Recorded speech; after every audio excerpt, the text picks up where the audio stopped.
देखिए, सहना ठीक है, दया करना ठीक है, परंतु अति दया आपको कहीं कायर न बना दे। भगवान श्री कृष्ण को भी आखिरी में कहना पड़ा कि अर्जुन गांडीव उठाओ। तो नोबेल पुरस्कार उन्हें केवल इसलिए मिला है कि वो हिंदू को जिंदा जला रहे हैं, इस बात के लिए मिला है। यदि वो हिंदुओं को जला के नोबेल पुरस्कार पा रहे हैं, तब तो फिर दुनिया भर के लोग अब हिंदुओं को जलाएंगे और सोचेंगे कि भाई इसी से नोबेल पुरस्कार मिलेगा, तो चलो जलाओ। कहते हैं ना कि 100 मुसलमानों के बीच में एक हिंदू नहीं रह सकता, लेकिन 100 हिंदुओं के बीच में एक मुसलमान सुरक्षित रह सकता है। वही स्थिति हो गई। भाई मोदी जी एक्शन लें, और सभी, केवल भारत ही क्यों, अमेरिका भी एक्शन ले। भाई हिंदुओं पर अत्याचार हो रहा है तो सबको आगे आना चाहिए, दुनिया भर के देशों को आगे आकर के, और हिंदुओं की रक्षा का कोई विधान बनाना चाहिए। नमस्कार, इंडिया न्यूज में आपका स्वागत है। मैं हूं संभव शर्मा और इस वक्त मैं गौरी गोपाल आश्रम में वृंदावन में मौजूद हूं। अनिरुद्धाचार्य महाराज जी के साथ मौजूद हूं और नए तमाम मुद्दे हैं जिस पर हम बात करेंगे। और उसमें सबसे महत्वपूर्ण महाराज जी मुद्दा है इस समय बांग्लादेश में हिंदुओं पे जो हिंसा हो रही है, वो सबसे महत्वपूर्ण और ज्वलंत मुद्दा इस समय का। पूरे सब कॉन्टिनेंट, जिसमें भारत भी उसका एक देश है, पूरे सब कॉन्टिनेंट का एक बड़ा मुद्दा है। उस पर सबसे पहले हम अपने विचार, आपके विचार इस मुद्दे पे जानना चाहेंगे।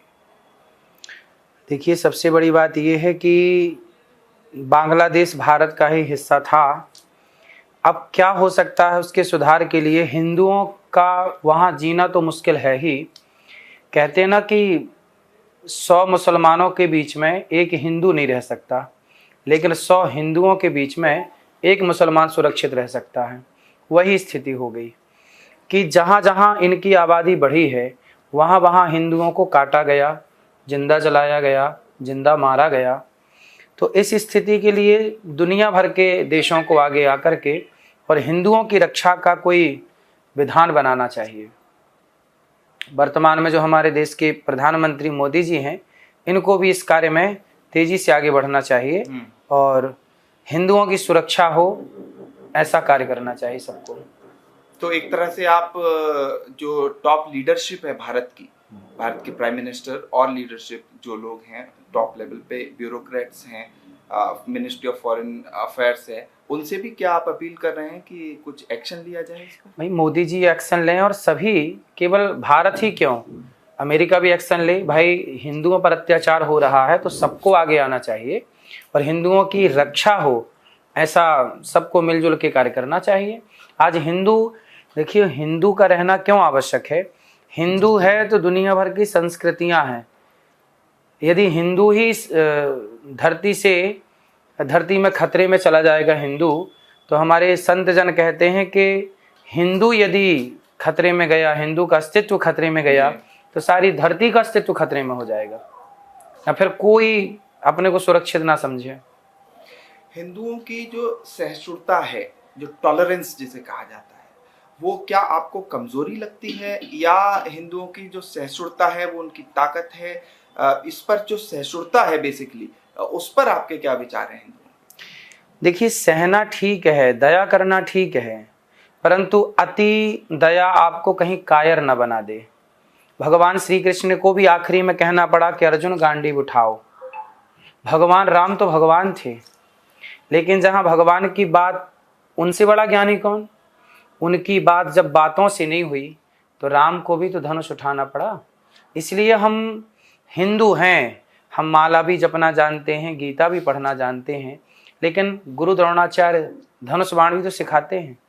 इसका मतलब ये हुआ कि शास्त्रों की रक्षा, सनातन संस्कृति की रक्षा शास्त्रों से होगी, और राष्ट्र की रक्षा करने के लिए आपको झांसी की रानी और शिवाजी के रास्ते पे चलना पड़ेगा, तब राष्ट्र सुरक्षित होगा और आप भी सुरक्षित होंगे, वरना आपको भी ऐसे जिंदा मार के जला दिया जाएगा। आप देश विदेशों में जाते हैं, अलग अलग जगह जाते हैं, वहां पर अपने विचार रखते हैं, सनातन धर्म के विचार रखते हैं। एक तरह से जो आपकी इमेज है वो सनातन धर्म ध्वजा रक्षक की एक इमेज देखी जाती है जनता में, ऐसा सुनने को मिलता है। और ऐसे में इस तरह से एक देश में वायलेंस होना, और तो वहां की सरकार से कोई अपील आपकी? बांग्लादेश की सरकार से वो देखो बांग्लादेश की सरकार से अपील क्या करें, अपील की बात वो सुनते, यदि बातों से मानते तो क्या। क्योंकि जो महाराज जी, मैं आपको एक चीज जोड़ूंगा, क्योंकि वो जहाँ पर उस समय जो वहां पर रूल कर रहे हैं, उन्हें नोबेल पीस प्राइज मिला हुआ है। नोबेल एक दुनिया का अंतर्राष्ट्रीय मंच का एक तो सम्मानित प्राइज होता है। नोबेल पुरस्कार उन्हें केवल इसलिए मिला है कि वो हिंदू को जिंदा जला रहे हैं, इस बात के लिए मिला है। यदि वो हिंदुओं को जला के नोबेल पुरस्कार पा रहे हैं, तब तो फिर दुनिया भर के लोग अब हिंदुओं को जलाएंगे और सोचेंगे कि भाई इसी से नोबेल पुरस्कार मिलेगा, तो चलो जलाओ। तो हिंदू तो और खतरे में चले जाएंगे। जिन्हें कटघरे में खड़ा करना चाहिए उन्हें हम नोबेल पुरस्कार बांट रहे हैं। ये भी तो सोचनीय विषय है कि वहाँ के उस व्यक्ति को जो जिसके रहते हुए हिंदू की बहन बेटियों के साथ बलात्कार हो रहा है, जिंदा जलाया जा रहा है, क्या वो नोबेल के अधिकारी हैं? तो आप उस पर भी एक तरह से सवाल उठा रहे हैं। बिल्कुल भाई, नोबेल का शांति के लिए पुरस्कार दिया जाता है कि जिसके राज्य में, जिसकी सत्ता में शांति की स्थापना हुई। क्या किसी भी तरह से ये शांति दिख रही है जहां दिन दहाड़े ऑन कैमरा हिंदुओं को जलाया जा रहा है और उसकी एक बात ना सुनेगी? उसकी गलती क्या है, यही बता दो कि गलती क्या थी उसकी। जिस दलित हिंदू को जलाया गया उसकी क्या गलती थी, है ना? इसलिए समझना चाहिए, इसलिए भारत के लोगों को भी समझना चाहिए कि आज हमारे भारत के कुछ हिंदू लोग भी, है ना, जो जय भीम का नारा लगाते हैं, वो भी मुसलमानों का बड़ा पक्ष लेते हैं। अब पूछिए अपने मुसलमान दोस्तों से कि आपने एक दलित भाई को क्यों बांग्लादेश में जला दिया? कल को आप भी अल्पसंख्यक रह जाएंगे तो ये आपको भी तो जला देंगे। महाराज जी, अब थोड़ा सा दूसरा प्रश्न लेता हूँ मैं। अभी मैं आपके आश्रम में पूरा घूम रहा था, गौरी गोपाल आश्रम में। आपने माताओं के दर्शन किए? माताओं के दर्शन किए, उनका आशीर्वाद भी लिया, और बुजुर्ग माताएं हैं काफी, और इससे पहले भी आ चुका हूँ और आपने स्वयं मुझे वहां पर ले गए थे। महाराज जी, एक तरफ तो ये चीज देखने को मिल रही है इस आश्रम में, मैं अपना प्रत्यक्षदर्शी हूँ, मैं देख के आया हूँ। दूसरी तरफ आपके खिलाफ केसेस हो रहे हैं जहाँ, और वो एक जो इमेज है वो इसी तरह से बनती जा रही है कि महाराज जी महिला विरोधी विचार रखते हैं, या महिलाओं के विरोध की एक तरह से कथित रूप से विचार रखते हैं। इस पे आपका स्पष्टीकरण क्या है महाराज जी? यदि हम किसी को कह दें कि बेटा कपड़ा पहन के रहो, मर्यादा में रहो, लिव इन में मत रहो, तो ये महिला विरोध है। यदि हम आपकी बेटी को ये समझा रहे हैं कि बेटा लिव इन में रहना गलत है, ये भारतीय संस्कृति नहीं है, तो क्या ये बोलना महिला विरोध है? भाई ये महिला विरोध नहीं है, ये नारी का सम्मान। जितना सम्मान ये दास अनिरुद्ध करता है, करके चरण दबा के वृद्ध माओ के और बोल करके, लिव इन भारतीय संस्कृति है। लिव इन भारतीय फिर तो जब भारतीय, जिस देश में अंग्रेज आपकी बहन बेटियों के साथ बलात्कार करके चले गए, उन अंग्रेजों की संस्कृति हमें क्यों फॉलो करनी है? उस संस्कृति को तो डस्टबिन में डालिए ना। अंग्रेज गए तो अंग्रेज की संस्कृति हम क्यों अपनाएं? उन बलात्कारियों की संस्कृति क्यों अपनाएं जिन्होंने इस देश को गुलाम बनाया? ये तो बलात्कारी थे, लुटेरे थे। उन लुटेरे, उन बलात्कारियों की संस्कृति आप अपना रहे हैं। जिस देश की नारी को पूजा जाता है, भारत की संस्कृति में नारी को देवी कहा जाता है, अंग्रेजों की संस्कृति में नारी को भगवान नहीं कहा जाता। ईसाई लोग यीशु को भगवान मानते हैं, वहां महिला को भगवान नहीं माना गया। सनातन में महिला को भी भगवान माना गया है। इसलिए सनातन की होड़ कौन करेगा?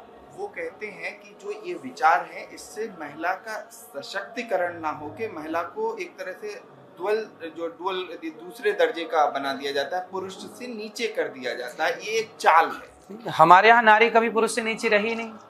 पहले सीता, फिर राम। फर्स्ट में कौन है? लक्ष्मी नारायण, गौरी शंकर, राधा कृष्ण। पुरुष हमेशा दूसरे पायदान में खड़ा है। जब मैं यहाँ आ रहा था तो मैं कुछ कमेंट्स पढ़ रहा था जो पिछली बार हमने बातचीत की थी, उस पे आए थे। तो एक दो कमेंट्स इसमें महाराज जी ये थे कि महाराज जी से जब अगली बार आप मिले तो कृपया ये पूछें कि एक तरफ महाराज जी के विचार हैं वो आदरणीय, सम्माननीय, कुछ हद तक हम मानते भी हैं, लेकिन कुछ उसमें कमेंट्स इस तरह के थे, फिर भारत में ऐसी महिलाओं की स्थिति क्यों है? यहाँ तो हमेशा से सनातन धर्म था, तो फिर ऐसी स्थिति क्यों आ गई कि महिलाओं की शिक्षा में पिछड़ी हो गई, महिलाओं का भ्रूण हत्या होने लगी? फिर इस पे महाराज जी खुल के क्यों नहीं कह रहे? ये बताइए। भ्रूण हत्या के लिए तो हम बोलते हैं कथाओं से, भ्रूण हत्या नहीं होनी चाहिए। अब महिला शिक्षित क्यों नहीं हुई, ये सवाल है। शिक्षित कब नहीं थी महिला? हमारे यहाँ सदा से महिलाएं शिक्षित थी। हमारे यहाँ झांसी की रानी क्या शिक्षित नहीं थी? अहिल्याबाई होलकर क्या शिक्षित नहीं थी? आद्य शंकराचार्य जी ने शास्त्रार्थ किया था, वो महिला 1000 साल पहले आद्य शंकराचार्य जी को शास्त्रार्थ किया था। मंडन मिश्र की पत्नी माँ भारती, भारती ने शास्त्रार्थ किया था। तो क्या वो अनपढ़ थी? गार्गी क्या अनपढ़ है? तो हमारे यहाँ तो नारियों की पढ़ाई का इतिहास साक्षी है, लोहा मानते हैं लोग। अब ये तो अफवाह फैला दी गई ना कि नारियों को पढ़ाया नहीं, नारियों को पढ़ने नहीं दिया गया। हमारे देश की नारियां ही पढ़ी लिखी हैं, आज भी हैं। आपको क्या लगता है विदेशों की नारियां ज्यादा पढ़ी लिखी हैं? आपको क्या लगता है भारत की नारियां ज्यादा पढ़ी हैं कि विदेशों की? आप बताइए। विदेशों में तो बहुत से देश आ जाते हैं। हाँ चलो, अमेरिका लंदन की बात करिए आप। हाँ, उनके अनुसार उन्हें वो अपने आप को मॉडर्न कहती है। तो पढ़ा लिखा कौन है? मॉडर्न तो ठीक है, आपके हिसाब से कहती है हमारी खुली सोच है, हम अपने अनुसार अपने निर्णय ले सकते हैं, पतियों पे निर्भर नहीं है कि हमें वोट डालना है तो उस व्यक्ति के लिए वोट डालना है जो हमारा हस्बैंड कहेगा, या जो आप ये गाँव में सुनते होंगे। मतलब आपके हिसाब से जो वो ऐसा अर्धनग्न जो घूमने लग जाओ उसे आप खुली सोच का मान लेंगे? अरे ये तो अर्धनग्न घूम रहा है या रही है, आप जिसे मान लो कि खुली सोच का, वाह, इसे खुली सोच नहीं कहते, है ना, इसे अज्ञानता कहते हैं। भारत की स्त्री आज भी शिक्षित है, पहले भी शिक्षित थी, आगे भी शिक्षित रहेगी। क्यों?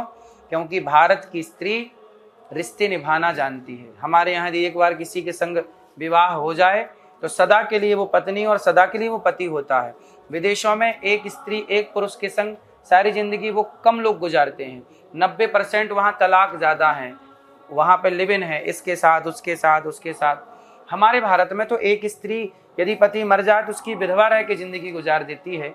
ये संस्कार केवल भारत में है। इसलिए हमारी दृष्टि से वो व्यक्ति पढ़ा लिखा नहीं है जिसके पास पैसा है और डिग्रियां हैं। हमारे हिसाब से वो पढ़ा लिखा है जिसके पास चरित्र है। चरित्र, यदि चरित्र है आपके पास, रावण जैसा विद्वान, उससे बड़ा विद्वान कौन होगा? पर पुतले जलाए जाते हैं उस विद्वान के, क्योंकि चरित्रहीन था।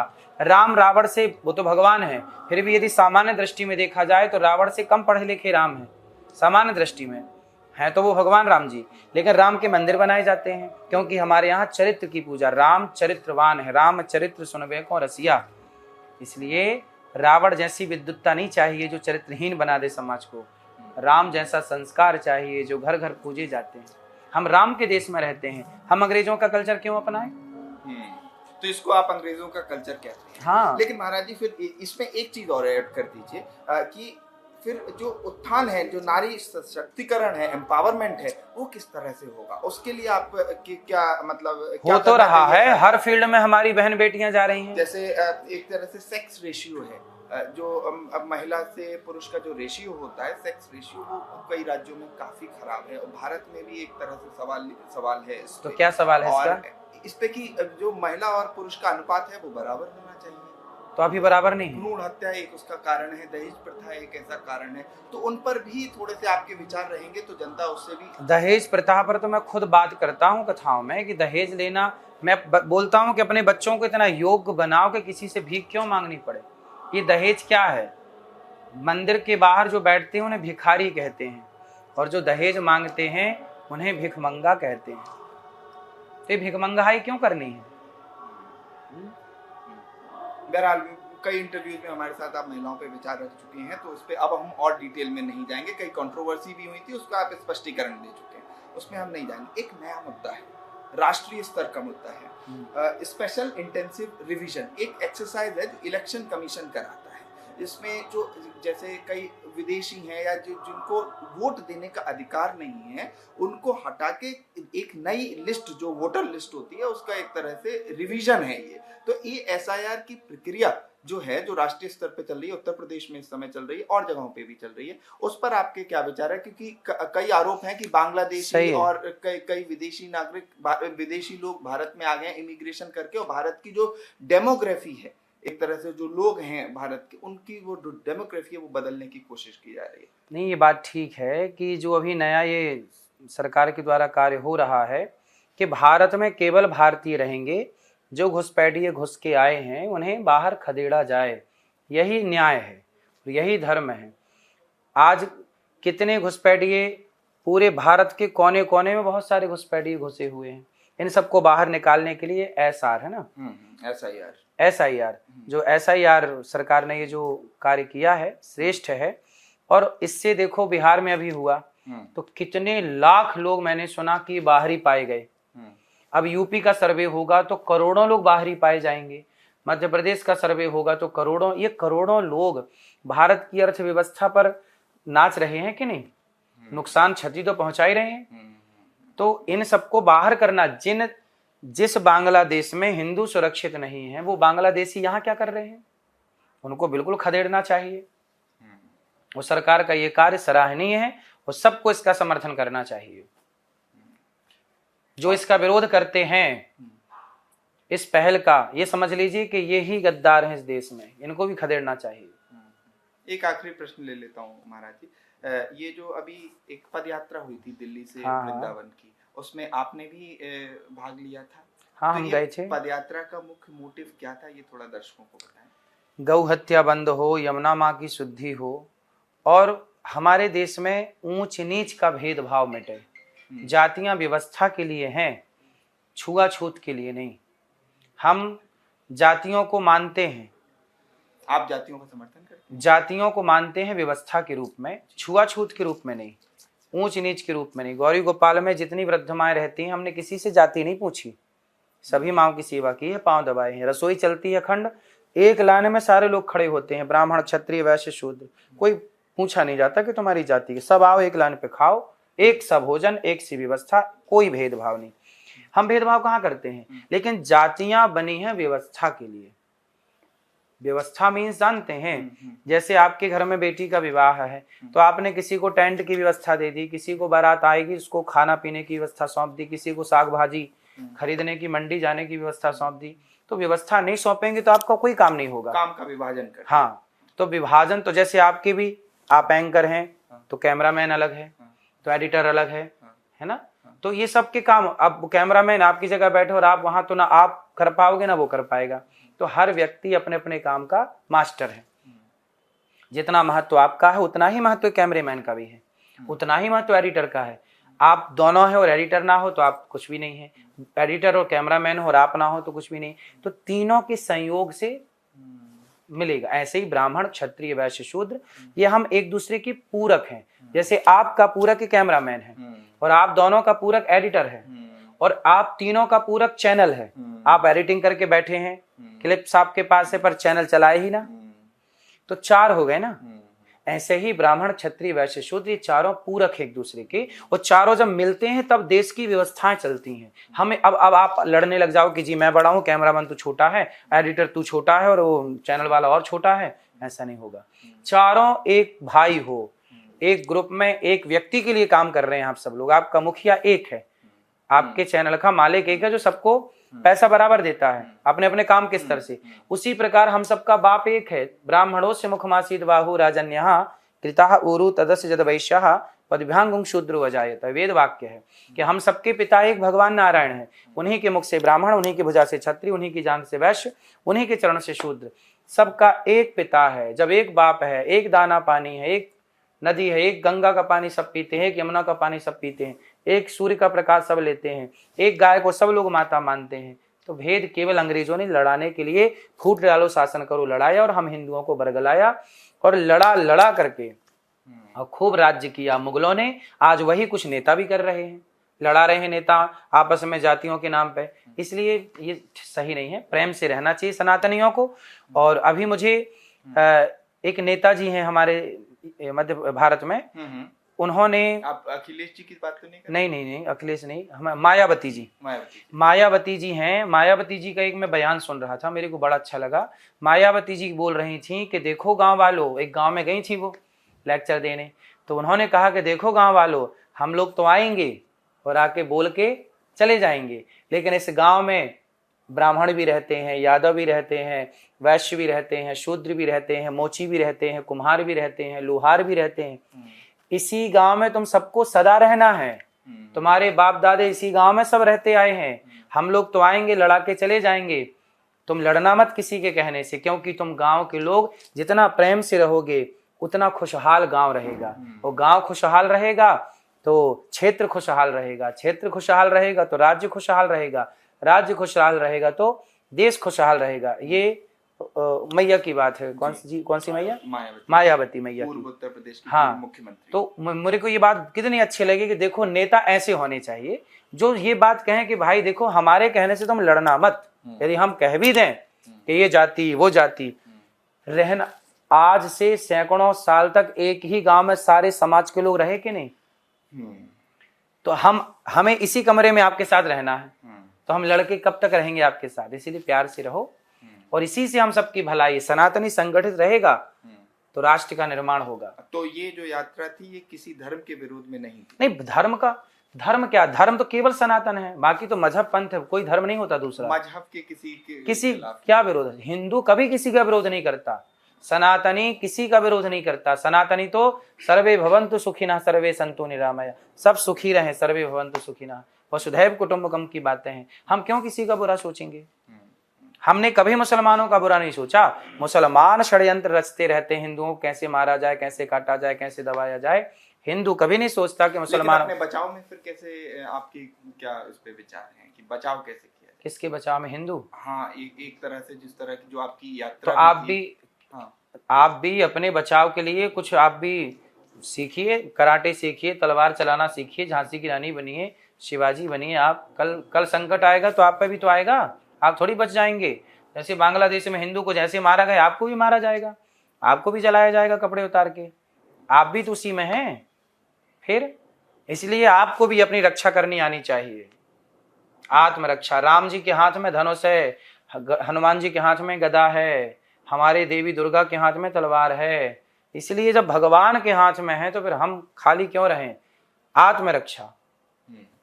तो आत्मरक्षा का यहाँ अनिरुद्धाचार्य महाराज जी मंत्र दे रहे हैं और तमाम मुद्दों पर इन्होंने खुल के बेबाकी से बात की। पहले भी ऐसे ही बातचीत हमारे साथ करते आए हैं। अनिरुद्धाचार्य जी का बहुत बहुत धन्यवाद। गौरी गोपाल आश्रम वृंदावन से मैं संभव शर्मा, इंडिया न्यूज।